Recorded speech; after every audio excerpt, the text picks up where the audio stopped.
ہم تو رکھتے ہیں مسلمانوں کا دین، دل سے ہے خدا میں ختم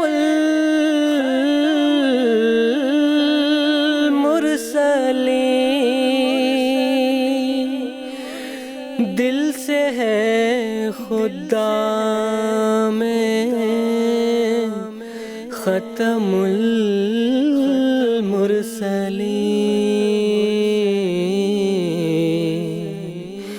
ختم المرسلین۔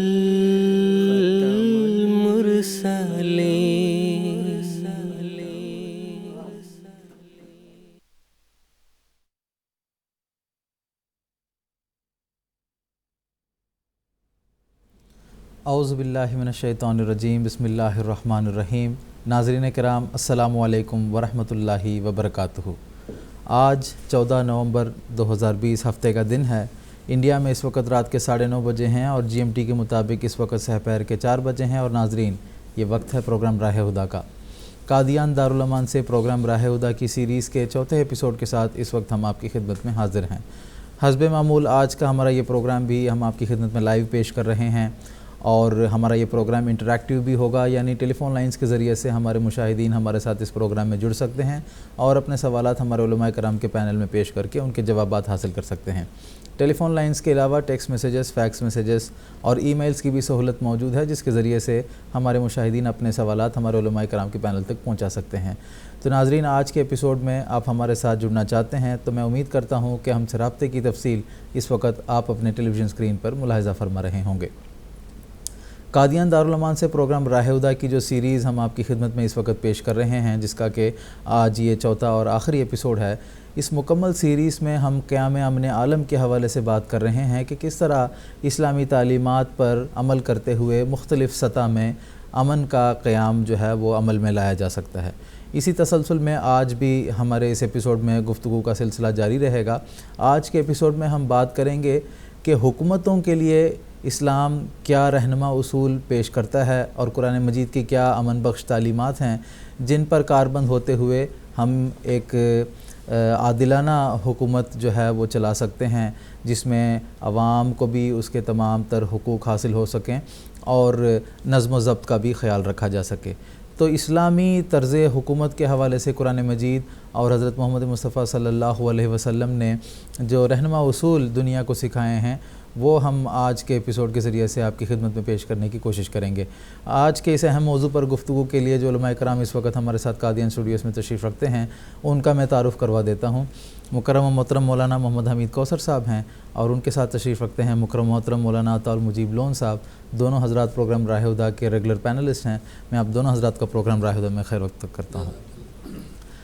ناظرین کرام، اس وقت ہم دیکھتے ہیں کہ دنیا میں تقریباً 52 کے قریب اسلامی مملکتیں ہیں، جہاں پر یہ دعویٰ کیا جاتا ہے کہ اسلامی تعلیمات کے روشنی میں اور اسلامی تعلیمات کے مطابق اور قرآن مجید کے رہنما اصول کے مطابق حکومت چلائی جا رہی ہے۔ لیکن جب ہم بغور جائزہ لیتے ہیں اور بالخصوص اس امر کا جائزہ لیتے ہیں کہ ایسی حکومتوں میں جو اقلیتیں ہیں، جو غیر مسلم ہیں، کیا ان کے حقوق بھی اسی طرح ادا کیے جا رہے ہیں جس طرح مسلمانوں کے حقوق ادا کیے جا رہے ہیں، جس کا کہ قرآن مجید میں بھی حکم ہے، تو ہمیں اس حوالے سے بعض کمیاں نظر آتی ہیں۔ اور اس کمی کی بنیادی وجہ دراصل یہی ہے کہ جیسا کہ احادیث میں بھی اس کا ذکر ملتا ہے کہ ایک زمانہ آئے گا جب مسلمان اسلام سے دور ہو جائیں گے اور قرآن مجید کی تعلیمات کو پس پش ڈالتے ہوئے جو ہے وہ اپنے اعمال ان کے ایسے ظاہر ہوں گے۔ تو چنانچہ اس کو مد نظر رکھتے ہوئے جب آج کی حالت کا ہم جائزہ لیتے ہیں تو ہمیں معلوم ہوتا ہے کہ واقعی اسلامی دنیا جو ہے وہ اسلامی تعلیمات سے دور ہو چکی ہے۔ احادیث میں اس کا حل یہ بھی بتایا گیا ہے کہ ایمان کو سریا ستارہ سے واپس لانے کے لیے اور دوبارہ ایک مرتبہ پھر اسلامی تعلیمات کی شان و شوکت اور اس کی عظمت کو لوگوں کے دلوں میں بٹھانے کے لیے اللہ تعالیٰ اپنی جناب سے مسیح موعود اور امام مہدی کو مبعوث کرے گا، جس کے ذریعے سے دوبارہ ایک مرتبہ پھر اسلامی تعلیمات اپنی شان و شوکت کے ساتھ دنیا میں اس کو جو ہے وہ رائج کیا جائے گا۔ چنانچہ جماعت احمدیہ کے عقیدے کے مطابق حضرت مرزا غلام احمد صاحب قادیانی علیہ الصلاۃ والسلام وہ مسیح موعود اور امام مہدی ہیں جن کی خوشخبری قرآن مجید اور احادیث میں ہمیں ملتی ہے۔ تو ناظرین، جیسے کہ میں نے ابتدا میں بھی بتائی تھی کہ قرآن مجید میں مختلف اصول و ضوابط حکومتوں کے لیے بیان کی گئی ہیں۔ جیسا کہ قرآن مجید کا جب ہم مطالعہ کریں گے تو ہمیں معلوم ہوگا کہ قرآن مجید میں بادشاہت جیسی طرز حکومت کا بھی ہمیں ذکر ملتا ہے، اسی طرح جمہوری حکومت کا بھی ہمیں ذکر ملتا ہے، لیکن حکومت چلانے کے بنیادی اصول قرآن مجید نے یہ بیان فرمائے ہیں کہ وَإِذَا حَكَمْتُمْ بَيْنَ النَّاسِ أَن تَحْكُمُوا بِالْعَدْلِ، کہ جب بھی تمہیں لوگوں کے درمیان حکومت کرنے کا موقع ملے گا تو عدل و انصاف کو ہمیشہ جو ہے وہ قائم رکھنا ہے، اور جب اس کو قائم رکھتے ہوئے ہم حکومت چلائیں گے تو ہم عوام کو جو ہے برابر کے حقوق ادا کرنے والے بنیں گے۔ اور دوسری طرف قرآن مجید نے جو عوام ہے اس کو یہ حکم دیا ہوا ہے کہ حکومت وقت کی مکمل اطاعت جو ہے وہ شرع صدر کے ساتھ کرنی ہے اور حکومت کے خلاف کبھی بغاوت نہیں کرنی ہے۔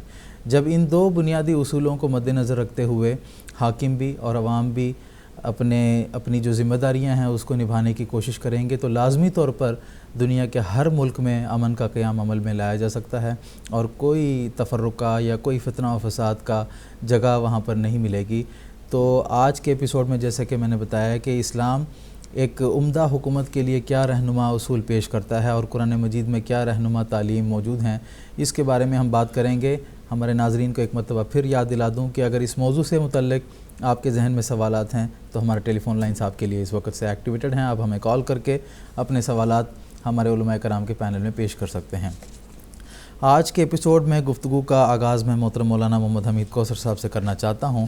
سب سے پہلے میں آپ سے یہ جاننا چاہوں گا کہ اسلام کس طرز حکومت کو پیش کرتا ہے؟ قرآن مجید اور حضرت نبی اکرم صلی اللہ علیہ وسلم کی زندگی کو جب ہم دیکھتے ہیں تو ہمیں اس کی روشنی میں کیا ملتا ہے کہ ایک اسلامی حکومت کس طرز کی ہونی چاہیے؟ ناظرین کرام، قرآن مجید میں 2-3 طرح کی حکومتوں کا ذکر ملتا ہے۔ ایک بادشاہت کا ذکر ملتا ہے کہ اللہ تعالیٰ نے طالوت کو بادشاہ مقرر کیا، اور ایک حضرت موسیٰ علیہ الصلاۃ والسلام اپنے قوم پر انعامات کا ذکر کرتے ہوئے فرماتے ہیں کہ اللہ تعالیٰ نے تم میں انبیاء بھی بنائے، وَجَعَلَكُمْ مُلُوكًا، اور تم کو بادشاہتیں بھی دیں اور تم بادشاہ بھی بنے۔ اور اس کے علاوہ کچھ آیات اور بھی ہیں جس سے یہ ثابت ہوتا ہے کہ قرآن مجید میں بادشاہت طرز حکومت بھی مذکور ہے، اور قرآن مجید اس سے بھی نہیں روکتا بلکہ اس کا ذکر بھی کرتا ہے۔ دوسرا طریقہ جو قرآن مجید بیان کرتا ہے وَأَمْرُهُمْ شُورَىٰ بَيْنَهُمْ، کہ ان کا امر باہمی مشورہ سے طے ہوتا ہے۔ امرہم معاملہ، ایک امر کے معنی حکم معاملہ، اور دوسرا امر کے معنی یہ ہوتے ہیں کہ ان کا طرز حکومت اور اسی سے امیر بنا ہے۔ یہ شورا وہ مشورہ کر کے طے کرتے ہیں، اور مشورہ بنیاد ہے اس جمہوریت کی جس کا ذکر آگے آئے گا۔ اس کے بعد اللہ تعالیٰ اسی شورا کا ذکر کرتے ہوئے فرماتا ہے وَشَاوِرْهُمْ فِي الْأَمْرِ، جو طرز حکومت تم اختیار کرو، لیکن اس کا ایک ضروری معاملہ یہ ہے کہ حکم اہم معاملات وہ مشورے سے طے ہوں، اور پھر خلیفہ وقت تو سب سے اعلیٰ اور مقدم ہے، اس کے بعد دنیاوی بادشاہتوں کا بھی اللہ تعالیٰ پھر یہ ذکر دیتا ہے کہ حاکم وقت جو بھی ہے فَإِذَا عَزَمْتَ فَتَوَكَّلْ عَلَى اللَّهِ، تجھے اللہ تعالیٰ پر توکل کرنا ہے۔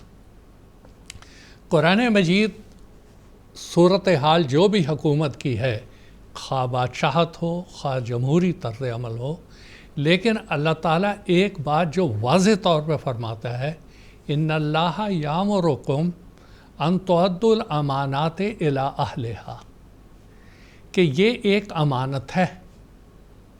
امانت اس طرح کہ جو ووٹ دے رہا ہے وہ بھی ایک امانت کے طور پہ دے رہا ہے کہ میں نے ایک رہنما اور لیڈر اور حکومت وقت یا عہدیدار کو منتخب کرنا ہے، یہ ووٹ میرے پاس امانت ہے، اور امانت ایک انسان کسی بددیانت کے پاس نہیں رکھتا، ایک کم سے کم عقل والا بھی اپنی امانت کسی بددیانت یا کسی ایسے انسان پر نہیں رکھے گا جو کہ خائن ہو۔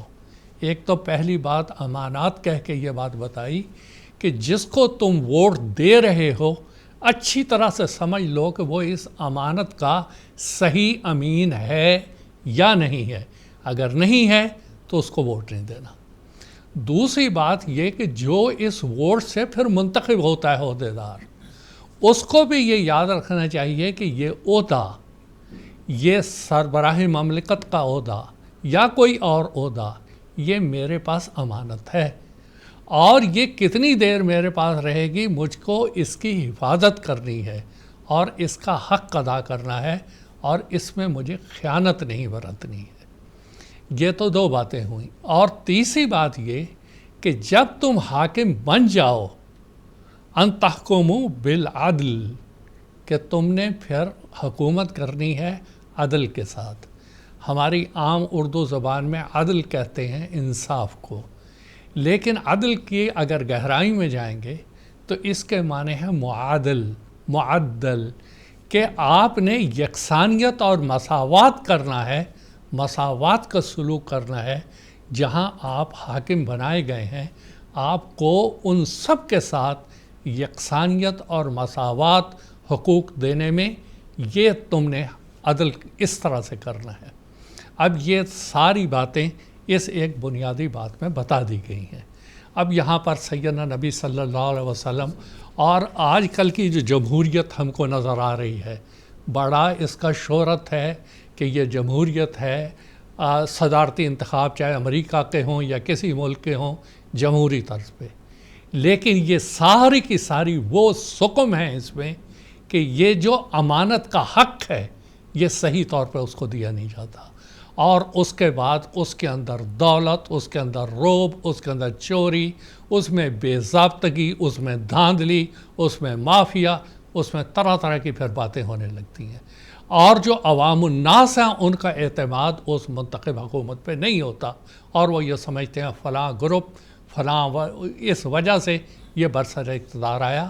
یہ اصل حقیقت اور تقوی کی بنیاد پر اور سچائی کی بنیاد پر یہ نہیں آیا ہے۔ اب یہاں پر تھوڑی سی باتیں جو اسلامی جمہوریت صحیح نظام ہے اس کا تھوڑا سا ذکر کرتا ہوں۔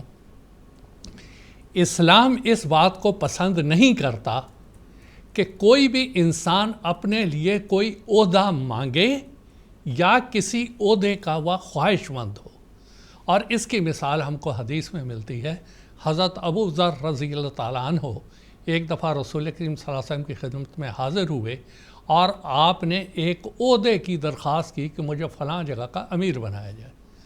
حضور نے فرمایا کہ ابو ذر تم ایک کمزور آدمی ہو، تم یہ امانت ادا نہیں کر سکو گے اور اس کا حق ادا نہیں کر سکو گے، اور قیامت کے دن خزی و ندامت، یہ تمہارے لیے ہو سکتا ہے ذلت کا باعث ہو اور شرمندگی کا باعث ہو، اس لیے تم اس کا مطالبہ نہ کرو، بلکہ یہ قیامت کے دن تم سے پوچھا جائے گا کہ اس امانت کا حق تم نے صحیح طور پہ ادا کیا کہ نہیں کیا۔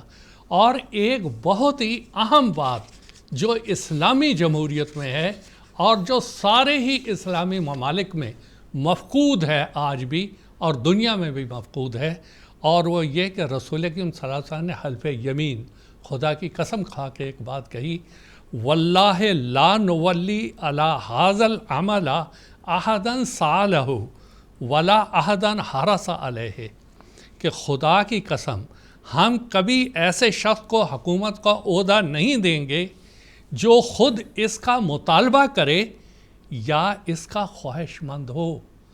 مطالبہ کرنے والے کو بھی عہدہ نہیں ملے گا، خواہش کرنے والے کو بھی عہدہ نہیں ملے گا، اور ایسا اگر کوئی خواہش کرتا ہے، کوئی مطالبہ کرتا ہے، تو حضور صلی اللہ علیہ وسلم کے اس حلف یمین کے مطابق اس کو کوئی عہدہ اسلامی طریق کے مطابق نہیں ملے گا۔ یہ تو دو باتیں ہو گئیں، قرآن کے مطابق اور حدیث کے مطابق۔ آپ نے جیسا ابتدا میں بتایا، عصر حاضر میں اللہ تعالیٰ نے سیدنا احمد علیہ السلام کو، حضرت مسیح موعود علیہ السلام کو حکم اور عدل بنا کے بھیجا، آپ نے دنیا کو ایک نظام دیا، اور نہ وہ بادشاہت ہے نہ وہ جمہوریت ہے جو کہ متداول آج کل کے عام فہم زبان میں جس کو جمہوریت کہا جاتا ہے، جس میں 1000 چھید اور 1000 شکم ہے، وہ نہیں ہے۔ اب وہ نظام ہے کیا؟ حضرت مسیح موعود علیہ السلام نے 1905 اور 6 میں، پہلے 1905 میں رسالہ الوصیت تسلیم فرمایا، 1906 میں صدر منع احمدیہ کا وہ نظام قائم ہوا۔ اب سوال یہ ہے، اس میں ایک انجمن قائم ہوئی، سیدنا مسلم موعود رضی اللہ تعالیٰ نے پھر جماعتوں میں عہدیداران کا ایک انتخاب کا سلسلہ شروع کیا۔ عہدیداران منتخب ہوتے ہیں اور صحیح اسلامی طریقہ جو انتخاب کا ہو سکتا ہے وہ اس میں بنایا گیا۔ اب مثال کے طور پہ کسی جماعت کے صدر جماعت ہے، وہاں پر جماعت ہے، عہدیدار منتخب کرنا ہے۔ کوئی بھی انسان خود اپنا نام پیش نہیں کرے گا، کوئی بھی انسان کسی عہدے کی خواہش نہیں کرے گا، بلکہ عوام الناس، افراد جماعت، وہ خود منتخب کریں گے فلاں امیدوار، ایک ہو امیدوار، 2 ہوں، 3 ہوں، ہر ایک اپنے تقوی کی بنیاد پر یہ دیکھے گا کہ اب مثال کے طور پہ صدارت ہے، صدارت کے لیے اس امانت کا کون حق ادا کرے گا، وہ اس کا نام پورے تقوی کی بنیاد پر پیش کرے گا، پھر دوسرا نام، پھر تیسرا نام، جو بھی پیش کرنا چاہے۔ اس کے بعد جو اپنی رائے کے مطابق سمجھتا ہے کہ میری یہ رائے، میرا یہ ووٹ اس انسان کو دینا چاہیے، وہ اس کا صحیح حق ادا کرے گا، وہ پوری دیانتداری سے اس کو وہ ووٹ دیتا ہے، اور اس طرح سے وہ صدر یا امیر، اور یہی انشاءاللہ آئندہ حکومتوں کی بنیاد بنے گی، اس کے مطابق وہ عہدیدار منتخب ہوتا ہے۔ اب اس کے بعد اگلا مرحلہ ہے وہ یہ کہ یہ سارے انتخابی نتائج وہ حاکم اعلیٰ جس کو اللہ نے مقرر کیا ہوا ہے، اور وہ خلیفۃ المسیح اید اللہ تعالیٰ بیت العزیز ہیں، ان کی خدمت میں جاتا ہے۔ وہ اس کی ایک دفعہ پھر نظر ثانی فرماتے ہیں، اور اگر وہ دیکھتے ہیں کہ واقعی یہ افراد جماعت، عوام الناس نے صحیح حقدار کو حق دیا ہے، تو وہ اس کی منظوری مرحمت فرماتے ہیں، یا ان کی ثوابدید کے مطابق، ان کے اندازے کے مطابق یہ مناسب نہیں، یہ زیادہ حقدار ہے، وہ اس کے سپرد اس کو کرتے ہیں۔ یہ ہے صحیح جمہوری طریقہ جس کو اسلام اس دنیا میں، اس زمانے میں سیدنا حضرت مسیح موعود علیہ السلام اور حضرت مسلم موعود رضی اللہ تعالیٰ عنہ اور خلفائے کرام نے قائم کیا ہے، اور یہی وہ جمہوری نظام ہے جو آئندہ حکومتوں کے کام بھی آئے گا، اور حکومتیں بھی اس سے فائدہ اٹھائیں گی، اور یہی وہ نظام ہے جس کو نظام نو کا نام دیا گیا، جو دنیا میں آگے انقلاب اور صحیح رہنمائی پیدا کرے گا۔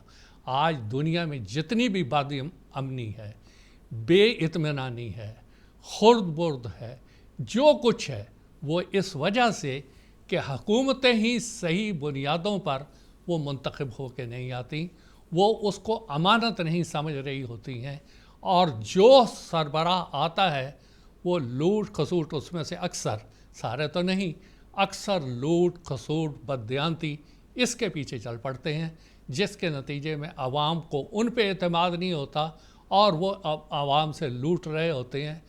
ایک ایک ایم پی یا ایم ایل اے یا منسٹر یا عرب ممالک میں دوسرے کروڑوں کروڑ روپیہ لے کے وہ منسٹری کے عہدے لیتے ہیں، اور جب وہ اس طرح کی رشوتیں لے کے لیتے ہیں تو پھر اتنا ہی وہ آگے پبلک سے کماتے بھی ہیں۔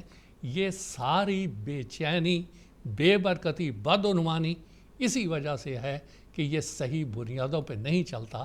اس کے بالمقابل جماعت احمدیہ کا جو نظام ہے وہ بالکل صحیح بنیادوں پر ہے، تقوی کی بنیادوں پر ہے، کوئی خواہش مند نہیں ہوتا اس کا، کوئی اس کا مطالبہ نہیں کر رہا ہوتا۔ عوام الناس جس کو چاہتے ہیں کہ یہ زیادہ حقدار ہے اس عہدے کا، اور یہ صحیح حق ادا کرے گا اس عہدے کا، وہ اس کے سپرد کرتے ہیں، اور وہ پوری دیانتداری کے ساتھ اس کا حق ادا کرتا ہے۔ یہ ہے جدید نظام نو جو جماعت احمدیہ دنیا کو دے گی اور دیتی چلی جا رہی ہے، اور یہی بابرکت نظام۔ جی جزاکم اللہ تعالیٰ حسن جزا. کچھ ٹیلی فون کالرز اس وقت ہمارے پاس موجود ہیں جو اپنے سوالات ہمارے علماء کرام کے پینل لسٹ میں پیش کر کے جوابات حاصل کرنا چاہتے ہیں. سب سے پہلے ہم بات کریں گے انڈیا سے ہمارے ایک ٹیلی فون کالر ہیں قریشی عبدالحکیم صاحب. ان کو موقع دیتے ہوئے ان کو آن لائن لیتے ہیں. السلام علیکم ورحمۃ اللہ. قریشی عبدالحکیم صاحب. وعلیکم السلام. محترم صدر صاحب، میری درخواست یہ ہے سیدنا حضرت امام مہدی مسیح علیہ السلام اپنی تصنیف لطیف پیغام صلح کے صفحہ نمبر 17 میں تحریر کیا ہے کہ اور یہ عجیب بات ہے جس کا آریہ صاحبان یہ عقیدہ رکھتے ہیں کہ ہمیشہ آریہ خاندانوں اور آریہ ورت تک ہی الہام کا سلسلہ محدود رہا ہے. ہمیشہ ویدک اور سنسکرتی الہام سے خاص رہی ہے اور وہ پرمیشور کی زبان ہے.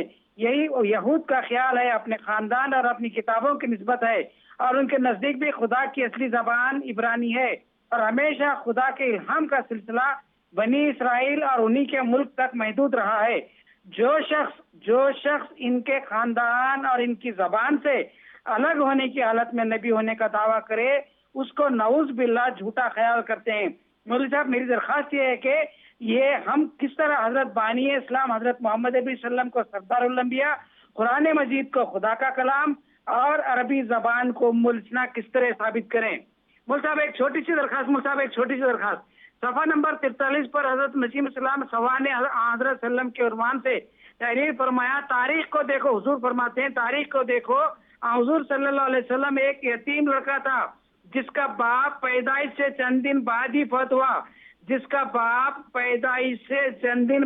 ہی فوت ہو گیا اور ماں چند سال کا بچہ چھوڑ کر مر گئی. میری آزانہ درخواست یہ ہے کہ اکثر جو ہے سیرت النبی میں یہ لکھا جاتا ہے کہ حضور صلی اللہ علیہ وسلم کے والد کا انتقال آپ کی ولادت سے پہلے ہوا تھا. تو مصعب روشنی ڈالیں پلیز. ٹھیک ہے جناب، جزاکم اللہ تعالیٰ حسن جزا. محترم مولانا طارق مجیب لون صاحب سے درخواست کروں گا. جی جزاکم اللہ حسن جزا. 2 سوال انہوں نے کیے ہیں. پہلے سوال کے تعلق سے عرض کرتا ہوں کہ جیسا کہ انہوں نے حضرت مسیح موعود علیہ السلام کا ایک اقتباس پیش کیا ہے جس میں آریہ ورت اور یہودیوں کا ذکر ہے کہ اپنے ہی مذہب کے ساتھ وہ الہام کو محدود کرتے ہیں اور حقیقت بھی یہی ہے. اور بنیادی حقیقت دراصل یہ ہے کہ اللہ تعالیٰ نے، ہم اس بات پر ایمان رکھتے ہیں اور قرآن مجید سے ہمیں اس تعلیم کا پتہ لگتا ہے کہ اللہ تعالیٰ نے دنیا کی ہر قوم میں اور ہر زمانے میں انبیاء مبعوث کیے ہیں اور ان کو اپنے کلام سے نوازا ہے. اسلام کی آمد تک، حضرت بانی اسلام حضرت محمد مصطفیٰ صلی اللہ علیہ وسلم کی بعثت تک جتنے بھی مذاہب دنیا میں آئے یا جتنے بھی انبیاء دنیا میں آئے وہ مختص بالزمان اور مختص بالمکان ہوا کرتے تھے. محدود دائرہ ان کا ہوتا تھا اور محدود زمانے کے لیے وہ مبعوث ہوا کرتے تھے. آریہ احباب اور یہودی احباب کا جس عقیدے کا انہوں نے ذکر کیا ہے وہ دراصل اسی وجہ سے ہے. آریہ کی طرف یا ہندو دھرم کی طرف، ہندو مذہب کی طرف جو انبیاء اور اوتار مبعوث ہوئے ان کا پیغام محدود تھا آریہ ورت تک ہی. ہندوستان میں یا ہندوستان کے آس پاس کے علاقے تک ہی ان کا پیغام محدود تھا. اسی طرح یہودیوں کا جو پیغام تھا، یہودیوں کی طرف جو اللہ تعالیٰ نے انبیاء مبعوث فرمائے، وہ پیغام بھی بنی اسرائیل تک محدود تھا. وہ پیغام عالمی پیغام نہیں تھا. اس وجہ سے دونوں مذاہب نے اور بعض اور مذاہب جتنے بھی دنیا میں ہیں وہ اسی طرح کا دعویٰ کرتے ہیں کہ جو اللہ تعالیٰ نے کلام کیا ہے وہ صرف ہمارے مذہب کے ساتھ کیا ہے اور بنیاد اس کی دراصل یہی ہے. لیکن اسلام کی جو تعلیمات ہیں، حضرت نبی اکرم صلی اللہ علیہ وسلم کی جو بعثت ہوئی ہے، حضرت صلی اللہ علیہ وسلم کو اللہ تعالیٰ نے مخاطب کرتے ہوئے فرمایا کہ قل یا ایھا الناس انی رسول اللہ الیکم جمیعا، کہ تو کہہ دے لوگوں کو مخاطب کرتے ہوئے کہ اے لوگو میں تم سب کی طرف رسول بنا کر مبعوث کیا گیا. تو یہ عالمی رسول جو تھے اللہ تعالیٰ نے روز آفرینش سے یہ مقدر کر رکھا تھا کہ عالمی رسول حضرت نبی اکرم صلی اللہ علیہ وسلم، حضرت محمد مصطفیٰ صلی اللہ علیہ وسلم کی ذات میں مبعوث ہوں گے، اور ویسا ہی ہوا. اس وجہ سے اسلام کے علاوہ جتنے بھی مذاہب ہیں وہ اپنے دائرے تک محدود تھے، اپنے زمانے تک محدود تھے اور محدود مکان تک، محدود جگہ تک محدود تھے. اس وجہ سے ان کے دعوے بھی یہی ہیں کہ ہمارے ساتھ ہی اللہ تعالیٰ کا کلام ہوا، کسی اور کے ساتھ اللہ تعالیٰ کا کلام نہیں ہوا. دوسرے مذاہب کو کلیتاً وہ نکارتے ہیں. لیکن اسلام کی یہ خوبی اور شان ہے کہ وہ تمام مذاہب کی تعلیمات کو مانتے ہوئے اس بات کو دنیا کے سامنے رکھتا ہے کہ یہودیوں کی طرف بھی اللہ تعالیٰ کے رسول مبعوث ہوئے، آریوں کی طرف بھی، ہندوؤں کی طرف بھی اللہ تعالیٰ کے رسول مبعوث ہوئے، بدھسٹوں کی طرف بھی اللہ تعالیٰ کا رسول مبعوث ہوا۔ اسی طرح جتنی بھی اقوام دنیا میں اللہ تعالیٰ نے پیدا فرمائی، ہر قوم کی طرف اللہ تعالیٰ نے رسول مبعوث کیا، ان کے ساتھ اپنا کلام کیا، ان پر اپنا کلام نازل کیا۔ لیکن آخر پر حضرت نبی اکرم صلی اللہ علیہ وسلم کے ذریعے ایک ایسا رسول اللہ تعالیٰ نے برپا کیا جو زمانے کے ساتھ محدود نہیں تھا، جو مکان کے ساتھ محدود نہیں تھا، بلکہ ایک عالمی رسول تھا، اور اس کو عالمی حیثیت عطا کی اللہ تعالیٰ نے، اور اس طرح سے ایک عالمگیر مذہب اسلام کی شکل میں اللہ تعالیٰ نے دنیا کے سامنے ظاہر فرمایا۔ پھر دوسرا سوال ان کا جو تھا اس تعلق سے بھی مختصراً عرض کرتا ہوں کہ حضرت مسیح موعود علیہ السلام نے اپنی کتاب میں یہ بیان فرمایا ہے کہ حضرت صلی اللہ علیہ وسلم وہ یتیم بچہ ہیں جن کے والد کی وفات ان کے پیدائش کے کچھ عرصے کے بعد ہوئی ہے۔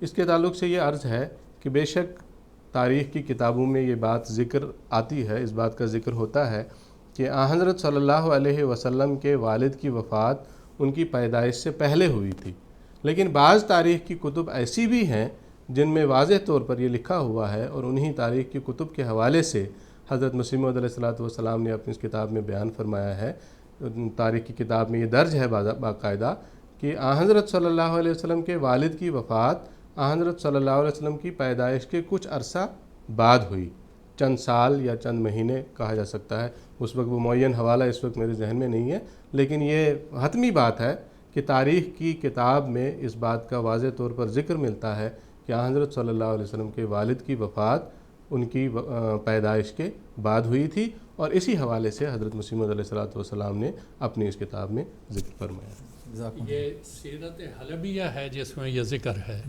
اور اب تو اس کا اردو ترجمہ بھی یہاں انڈیا میں مل جاتا ہے۔ اس میں یہ لکھا ہوا ہے کہ حضرت محمد صلی اللہ علیہ وسلم کی ولادت کے کچھ عرصہ بعد رسول اکرم صلی اللہ علیہ وسلم کے والد عبداللہ کی وفات ہوئی تھی۔ سیرت حلبیہ کے حوالے سے حضور بات کر رہے ہیں۔ جی جزاکم اللہ تعالیٰ حسن جزا۔ ایک اور ٹیلی فون کالر ہیں پاکستان سے مکرم حبیب صاحب، ان کو بھی آن لائن اپنے ساتھ پروگرام میں شامل کرتے ہیں اور ان کا سوال سنتے ہیں۔ السلام علیکم ورحمۃ اللہ حبیب صاحب۔ وعلیکم السلام ورحمۃ اللہ وبرکاتہ۔ سر ابھی میری بات کر رہا ہوں جمال پور سندھ سے۔ سر میرے کچھ سوالات ہیں اس لیے میں نے کال کی۔ جی جی بالکل کریں۔ سر جماعت احمدیہ در حقیقت ہے کیا چیز؟ اور دوسری سوال ہے کہ جماعت احمدیہ اسلامی ملک کیوں نہیں مانتے؟ تیسرا سوال کہ جماعت احمدیہ ووٹ کیوں نہیں دیتا؟ ٹھیک ہے جناب، آپ کے سوال ہمیں مل گئے ہیں۔ وقت کی رعایت کو مد نظر رکھتے ہوئے پہلے دو سوال کے حوالے سے میں محترم مولانا محمد حمید کوثر صاحب سے پوچھنا چاہوں گا۔ کہہ رہے ہیں کہ جماعت احمدیہ کی حقیقت کیا ہے اور اسلامی ممالکت میں اس جماعت کو کیوں نہیں تسلیم کیا جاتا ہے؟ بات یہ ہے جماعت احمدیہ حقیقی اسلام ہے۔